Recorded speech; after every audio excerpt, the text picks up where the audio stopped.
মাযহাব কখন মানবেন?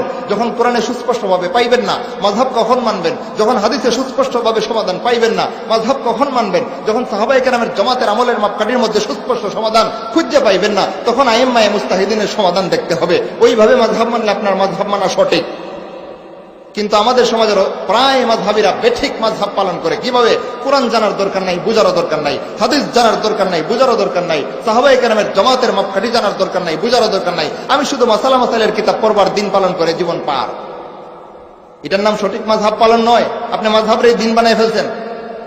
মাযহাব কোরআনের মাত্র 500 আয়াত, আর বাকি 5,500 আয়াত আপনি নজর আন্দাজ করে জীবন থেকে বের করে দিয়েছেন। ঠিক কিনা ভাই? এভাবে মাযহাব পালনকারীদের সাথে আমি নাই, ওয়াল্লাহি আমি নাই তাদের সাথে। কথা ক্লিয়ার, পরিষ্কার।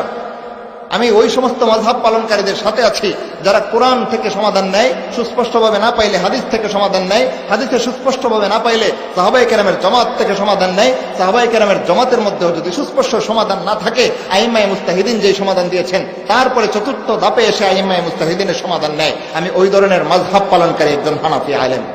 এবার কথা পরিষ্কার, আমি হানাফি মাযহাবের অনুসারী, কিন্তু কোরআন সুন্নাহ সাহাবায়ে কেরামের মাপকাঠি বাদ দিয়া না। আগে কোরআন, না পাইলে সুন্নাহ, না পাইলে সাহাবায়ে কেরামের জামাতের মাপকাঠি। ওইখানেও সুস্পষ্ট সমাধান যদি না পাওয়া যায়, তাইলে আমি আবু হানিফা রাহিমাহুল্লাহ এবং হানাফি ফুকাহায়ে কেরাম যেই মাসালার সমাধান যেইভাবে দিয়েছেন, কোরআন সুন্নাহর দলিলের ভিত্তিতে যেই মাসালার সমাধান যেইভাবে দিয়েছেন, সেইভাবে আমি মানি। সবাই যদি এই ভাইয়ের মতো বুঝতো, তাহলে আমাদের মধ্যেই কোন্দলটা থাকতো না। মাযহাব, লা মাযহাবি এ নিয়ে আর মারামারি থাকতো না। আমরা মাযহাব মানবো কোরআন হাদিসের আলোকে। এই ভাই যেরকম বুঝলেন, সবাই যেরকম বুঝতো, তাহলে হয়তো আমরা কত সুন্দর ইসলাম পালন করতে পারতাম। আমাদের মধ্যে ঐক্যটা আরো সুন্দরভাবে গড়ে উঠতো।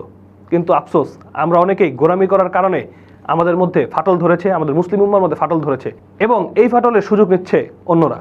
তাই দিনী ভাই বোনেরা, আসুন আমরা কোরআন হাদিসের আলোকে মাযহাব মানি। আসসালামু আলাইকুম রহমতুল্লাহি ওয়া বারাকাতুহু।